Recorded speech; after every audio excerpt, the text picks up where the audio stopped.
Congress party చిత్తశుద్ధితో అడ్డుకుంటుందని Congress party AICC సభ్యుడు మాజీ ఎమ్మెల్సీ కొక్కిరాల ప్రేమ్ సాగర్ రావు స్పష్టం చేశారు. శనివారం మంచిర్యాలలోని తన నివాస గృహంలో ఏర్పాటు చేసిన మీడియా సమావేశంలో మాట్లాడుతూ సింగరేణి సంస్థ మనుగడ విషయంలో కాంగ్రెస్ పార్టీ కట్టుబడి ఉందని తెలిపారు. రోసయ్య ముఖ్యమంత్రిగా ఉన్న సమయంలో తాడిచల్ర గనులను ప్రైవేటు పరం చేయాలనే నిర్ణయాన్ని వ్యతిరేకించి ఉపసంహరించేలా చేశామని ఆయన గుర్తు చేశారు. గతంలో బొగ్గు గనుల ప్రైవేటీకరణకు మద్దతుగా బీజేపీ ప్రవేశపెట్టిన బిల్లుకు టీఆర్ఎస్ ఎంపీలు మద్దతు ప్రకటించారని ఆయన గుర్తు చేశారు. అప్పుడు మద్దతిచ్చిన టీఆర్ఎస్ ఇప్పుడు ప్రైవేటీకరణకు వ్యతిరేకమంటూ ఉద్యమించడం రెండో నాల్కల విధానంకు నిదర్శనమని ఆయన విమర్శించారు.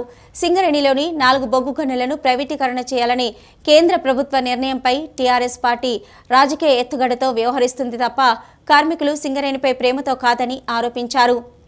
టీఆర్ఎస్కు నిజంగా చిత్తశుద్ధి ఉంటే కాంగ్రెస్ పార్టీ ముందుండి చేపట్టిన ఉద్యమానికి మద్దతుగా రావాలని ఆయన సవాల్ విసిరారు. టీఆర్ఎస్కు చిత్తశుద్ధి ఉంటే గనుల ప్రైవేటీకరణ అడ్డుకోవాలని, రాజకీయాలకు అతీతంగా పోరాడాలని ఆయన హితో పలికారు.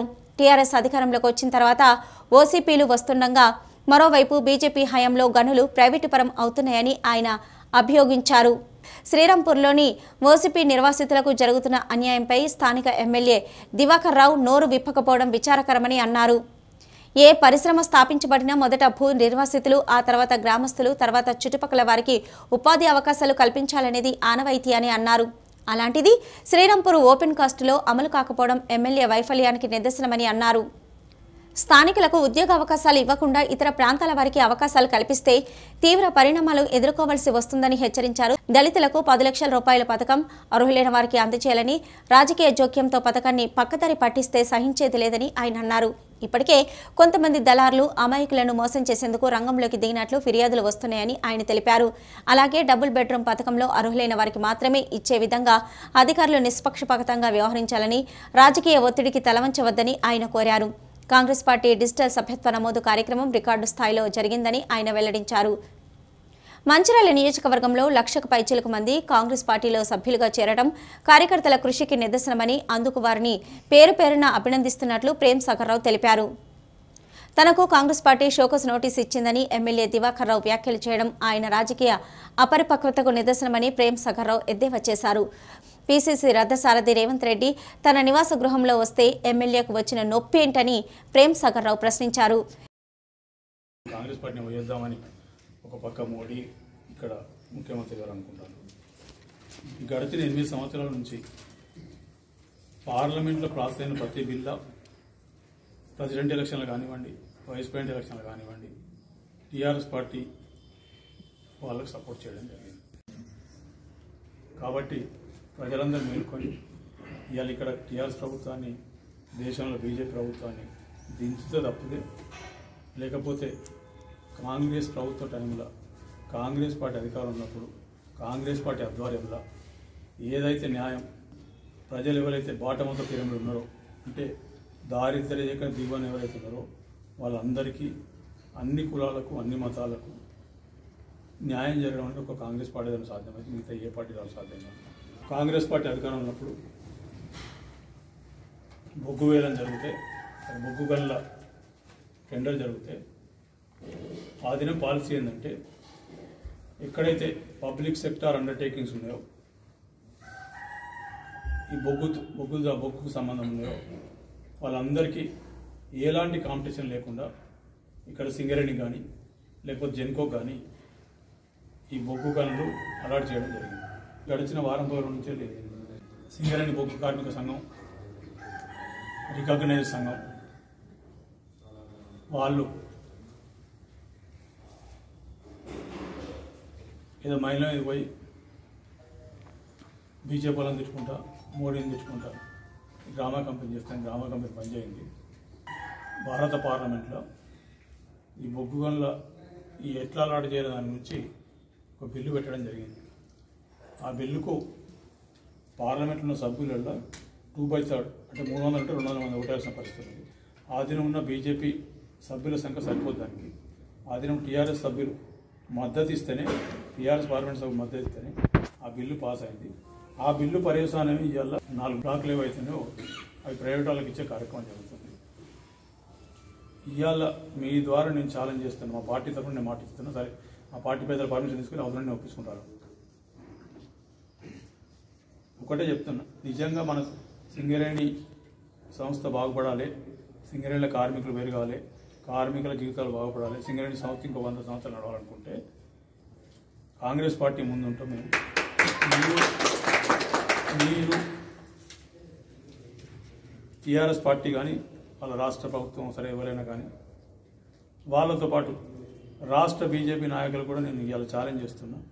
నిజంగా మీకు తెలంగాణ ప్రజలు, తెలంగాణ ఈ బొగ్గు కానీ కార్మికులు అంటే ఈ నా 4 జిల్లాలో అయితే బొగ్గు కానీ ప్రాంతం స్ప్రెడ్ అయి ఉందో వాళ్ళందరితో ప్రేమ ఉంటే మీ మోడీ చెప్పినా చేయకుండా మీరు అందరూ వినకుండా మీరు వచ్చి మాతో పాటు జాయిన్ అయ్యి అందరం కలిసి 3 పార్టీలు కలిసి మేము అడ్డుకున్న సిద్ధంగా ఉన్నాం.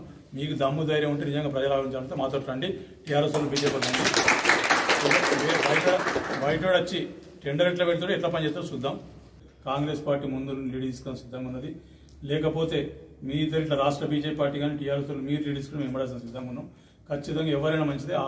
ఆ మైండ్లో టెండర్ ఏనిచ్చేది లేదు. ఆ మైండ్ని ఖచ్చితంగా సింగరేణికి అలాట్ చేయాల్సింది. లేకపోతే ఖచ్చితంగా ప్రజలకు అర్థమైంది ఏంటంటే మీరు ఇద్దరు దొంగాట ఆడుతారు, వాడు దొంగ అంటే వాడు దొంగ ఇద్దరు ఆడుతారు, ఇద్దరు కలిసి డబ్బుల చక్కలు ఆడతారు. కాబట్టి ఈ 4 జిల్లాల పాత జిల్లాల ప్రజల మీద మీకు ప్రేమ ఉంటే ఖచ్చితంగా అందరూ రండి, అందరం కలిసి చేద్దాం. ఇది ఎలక్షన్ కాదు, ఓట్లు కాదు. మన ప్రాంత సమస్యలను మనం పరిష్కరించుకొని కాపాడుకోవాల్సి వస్తున్నది. గుజరాత్ వాడు, ఇంగ్లాండ్ వాడు వచ్చి కూర్చుంటే నేను సిద్ధంగా లేను. ఇక్కడ ఖచ్చితంగా ప్రాంత సమస్యలు నేను కొట్లాడతాను. మా పీసీసీ ప్రెసిడెంట్కు నువ్వు చెప్తే తెలుసుకునేంత జ్ఞానం లేనైతే కాదు, ఆయన కూడా తెలుసుకున్నాను. ఫస్ట్ నేను చదువుకో, నీ పార్టీలో చదువుకో. నీ పార్టీ సర్వేలో బయటపెడతాను నేను, నీ జాతకాలు నేను చెప్పిన నీకు. నీ సర్వేలు ఇస్తున్నాడు అన్నీ ఇచ్చాను. నీ వాళ్ళ సర్వేనే వస్తున్నాయి అన్నీ. దివాకరమైన నేను చెప్పలేదు దానికి. నా షోకాదు నోటీస్ ఇచ్చిన ఇప్పుడు షోకాదు నోటీస్ ఇస్తే కూడా పీసీ పైన నా దగ్గరికి వచ్చిందంటే నాకు దమ్ము ధైర్యం ఉన్నది, నాకు ఆడుతున్నది, జనం ఉందని నాయపడి పాత జిల్లా అంతా నాకు నిర్మాణం ఉందని చెప్పి వస్తుంది. దానికి నీకు ఓరలేకపోతే మీ ఓరలేకపోతే కాలు పట్టుకొని నీకు కూడా ఇవ్వాలి పోతుంది. అద్దె నీకు సాధ్యత కాలు పట్టుకొని నన్ను తట్టుకోవాలంటే మంత్రి తెచ్చుకోపోయి కేసీఆర్ దగ్గర పోయి అప్పుడు కూడా మేము సంతోషపడతాం. దీన్ని బట్టి అర్థమైతే 1,00,000 మెంబర్షిప్ ఇక్కడ దాటిందంటే, దేశం మొత్తం ఇక్కడ దాటిందంటే మా పీసీ పాయింట్ గారు నేను మీ అందరం కూడా చెప్పిన ఆయన ప్రెస్ మీట్లో ఆయన పీసీ పాయింట్ గారు ఆయన ఎంపీగా ట్రై చేస్తేనే కాదు ఇక్కడ ఏంటి అంటే దాన్ని బట్టి అర్థం చేసుకోవచ్చు ఎవరేంటి అని. దాని మీద చెప్పాలి. ఫస్ట్ నీ ఇల్లు చదువుకో, నీ కాన్స్టిట్యూట్ నీ దగ్గర ఉన్న గెలిచిన వాళ్ళు మా దగ్గరికి కొంటాను కదా, మాకేం ఇబ్బంది లేదు. నేను మొదలు వచ్చినప్పుడు 2000 సంవత్సరం రాజకీయాలకు వచ్చినప్పుడు ఒక్కడనే మొదలుపెట్టిన, ఒక న్యాయమూడి 2 ముగ్గురు మొదలుపెట్టిన. ఇప్పటిదాకా 22 సంవత్సరాల ప్రస్థానం. 22 సంవత్సరాల ప్రస్థానంలో నేను అధికారం ఉన్న అపోజిషన్ ఉన్నాను. ఏ కార్యక్రమం నాకు పార్టీ అప్పచెప్పినా, ప్రభుత్వం అప్పచెప్పినా నేను టేకప్ చేసిన ఇంతవరకు 100% సక్సెస్ రేట్ పర్ఫార్మెన్స్ చేశాను. ఒక్క కార్యక్రమం అది కూడా అన్ని ఆర్ట్ సర్కమస్టెన్సెస్. ఇక్కడ ఏవైతే 2 ఓసీలు ఉన్నాయో, ఇప్పుడు తెలంగాణ కాంట్రాక్టర్, గుజరాత్ కాంట్రాక్టర్, ఎవరైతే ఓసీ ద్వారా భూములు కోల్పోయిన వాళ్ళకు ఫస్ట్ ప్రియారిటీ ప్రకారం ఉద్యోగాలు ఇవ్వాలి. దానికి ఎమ్మెల్యే లెటర్ అవసరం లేదు, కలెక్టర్ లెటర్ అవసరం లేదు. ఫస్ట్ ప్రియారిటీ వాళ్ళకి ఇవ్వాలి. రెండో ప్రియారిటీ ఆ ఊళ్ళే సరే భూములు కోల్పోయినా ఇల్లుకి పోయి లేకపోతే ఆ ఊళ్ళో ఉన్నారు వాళ్ళు ఏం కోల్పోలేదు, కానీ సెకండ్ ప్రియారిటీ వాళ్ళకి. మూడో ప్రియారిటీ సింగపూర్ తాలూకాలు, దాంతోపాటు పక్క సీతారాంపల్లి ఈ పక్క వాళ్ళకి ఇవ్వాలి. 4వ ప్రియారిటీ నష్టం మండలికి ఇవ్వాలి. ఈ అన్ని తర్వాత మీకు ఇంకొకటి కట్టించుకోవాలి.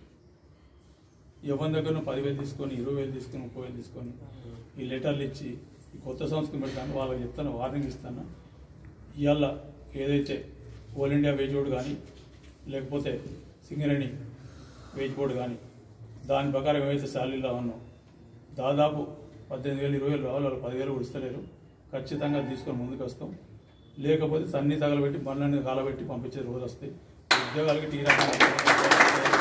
ఉత్తరిస్తానని చెప్తాం. మేము ఇప్పటిదాకా రోడ్డు మీద దిగే పరిస్థితి వస్తే వాళ్ళు విడిచిపెట్టి మొత్తం మిషనరీ అందించిపెట్టి పారిపోవాలి.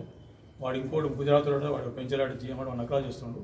ఇది అద్దుతాడితే మాత్రం సీరియస్ తీసుకుంటాం, విడిచిపెట్టే ప్రసక్తే లేదు. ఖచ్చితంగా ఎంప్లాయ్మెంట్ ఎవరికి ఇచ్చిండ్రు, ఎక్కడికి వెళ్ళి వచ్చిండ్రు, దేంట్లో ఏ కేటగిరీకి ఎంత ఇస్తాను, ఏ శాలరీ ఇస్తాను. అన్స్కిల్డ్ ఎంప్లాయ్మెంట్ టోటల్లీ వాళ్ళకే రావాలి.